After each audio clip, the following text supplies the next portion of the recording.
Good morning students UP TGT के लिए आज हमारी लास्ट क्लास रहेगी। आज हम कुछ थ्योरी कुछ फॉर्मूले इस क्लास के अंदर कवर करेंगे स्टूडेंट्स, और फिर इससे आगे हम एस्टेट की क्लास शुरू करने वाले हैं।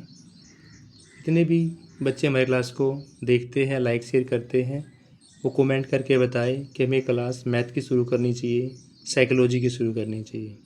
जिस सब्जेक्ट की क्लास वो कहेंगे उसी सब्जेक्ट की क्लास हम शुरू करेंगे स्टूडेंट्स। और टीजीटी के लिए आज हमारी ये मैथ की लास्ट क्लास है, तो शुरू करते हैं आज की क्लास। आज हम सर्कल करेंगे स्टूडेंट्स। सर्कल होता क्या है? सर्कल एक स्थिर बिंदु से समान दूरी पर स्थित बिंदुओं का क्या कहलाएगा? बिंदु पथ ही वृत्त कहलाएगा। और जो स्थिर बिंदु होगा उसको केंद्र बोलेंगे, और जो अचर दूरी होगी उसको उसकी त्रिज्या यानी कि रेडियस के नाम से जानते हैं। वृत्त की समीकरण और उसके कुछ और गुणधर्म हैं वो भी जान लेते हैं भाई। केंद्रीय रूप कौन सा होता है? यानी जब सेंटर 0 0 होता है, या सेंटर जब आपके पास एच के होता है, दो रूप होते हैं। अगर सेंटर आपका मूल बिंदु से गुजरेगा यानी कि 0 0 होगा, उस केस में इक्वेशन बनेगी x² + y² = a²। और अगर आपके पास सेंटर h और k होगा, उस केस में बनेगा x - h का होल स्क्वायर y - k का होल स्क्वायर = a का स्क्वायर। अगर हम वृत्त के व्यापक समीकरण की बात करते हैं, व्यापक समीकरण की x² + y² 2gx + 2fy + c = 0 होगा। यहाँ पर जी, एफ और सी आपकी कांस्टेंट क्वांटिटी रहेगी। अगर आपको सेंटर निकालने की बात करेंगे तो -g, -f से निकल जाएगा, -g -f से। रेडियस की बात करेंगे तो g का स्क्वायर + f का स्क्वायर -c का स्क्वायर रूट से आप इसकी रेडियस को फाइंड आउट कर सकते हैं। नेक्स्ट अभी देखते हैं। नेक्स्ट अभी एक व्यापक द्विघात समीकरण क्या होगा? द्विघात समीकरण वृत्त का ही है। ax² + by² + 2hxy + 2gx + 2fy + c = 0 होगा। एक वृत्त को व्यक्त करेगा यदि केवल a = b हो, h = 0 हो। ये वृत्त को ही व्यक्त करेगा अगर a b के बराबर हो, h = 0 हो। और ये व्यास रूप में वृत्त का समीकरण क्या होगा अभी? व्यास के रूप में वृत्त का समीकरण यदि x1 y1 x2 y2 किसी वृत्त के व्यास के दोनों सिरों के पॉइंट्स हो, उस केस में यानी व्यास के रूप में वृत्त का समीकरण क्या बनेगा भाई? x - x1 x - x2 y + y1 × y - y2 = 0। ये व्यास के रूप में वृत्त का समीकरण बनेगा स्टूडेंट्स। देखो जैसे आपके पास पॉइंट्स गिवन हैं 0 1 और 2 2, किसी वृत्त के एक व्यास के सिरे हैं, तो इसका समीकरण निकाल लेंगे हम इस फॉर्मूले से x - x1 x - x2 + y - y1 y - y2 = 0। एक वृत्त जिसकी त्रिज्या a है, दोनों अक्षों को स्पर्श करती हो, तो उसका समीकरण निकालने का फॉर्मूला है आपके पास x ± a का होल स्क्वायर + y ± a का होल स्क्वायर = a²। और एक वृत्त जिसमें त्रिज्या a हो, x अक्ष को मूल बिंदु से s दूरी पर स्पर्श करती हो। देखो x एक्सिस को दे रखे हैं, ओरिजिन से h पर स्पर्श करती हो, तो उसका फॉर्मूला बनेगा भाई x - h का होल स्क्वायर + y - a का होल स्क्वायर = a का स्क्वायर। और एक वृत्त जिसकी त्रिज्या a हो, y अक्ष को मूल बिंदु k से स्पर्श करता हो, तो उसका समीकरण बनेगा x - a + y - k = a²। देखो फ़र्क क्या है? या x एक्सिस से है तो वहाँ पर y - a है, और यहाँ y एक्सिस से है तो वहाँ पर x - a है।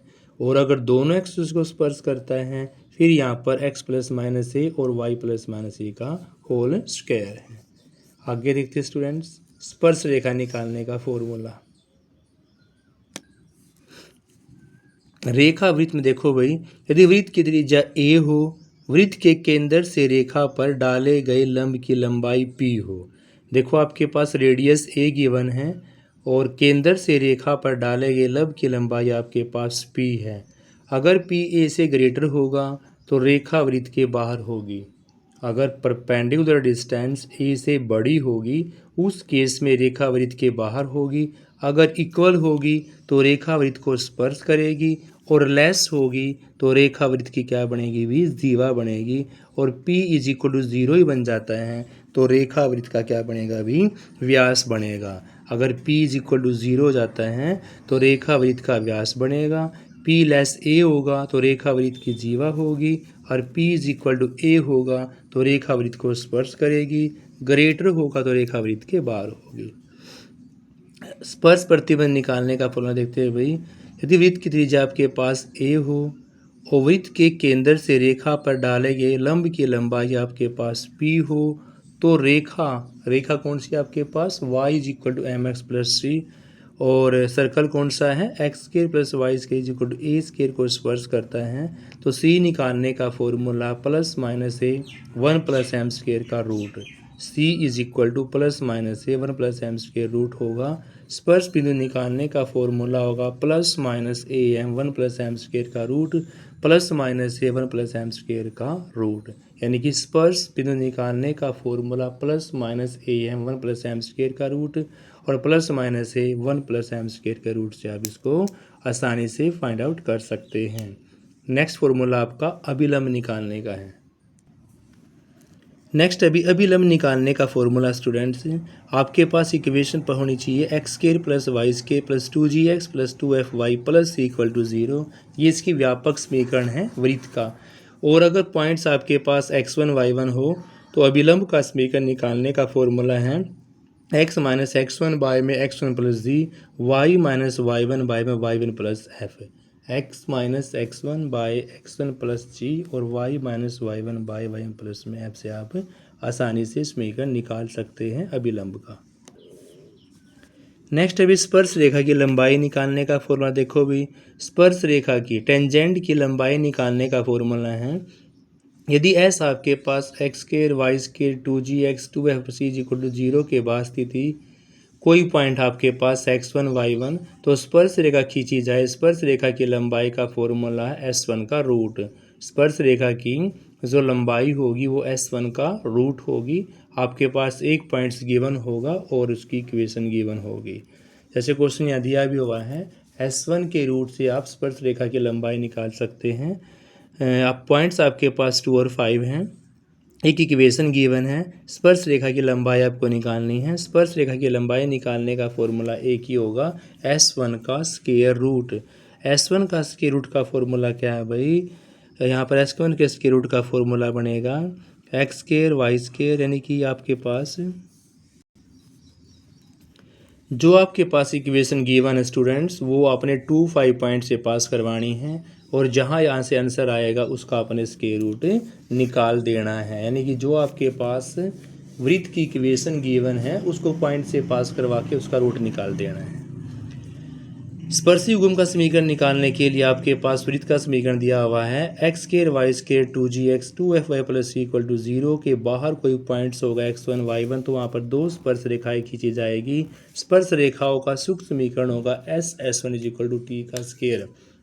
अगर आपके पास दो टेंजेंट लाइन होगी उस केस में इक्वेशन क्या बनेगी, s1 is equal to T का स्क्वायर बनेगी।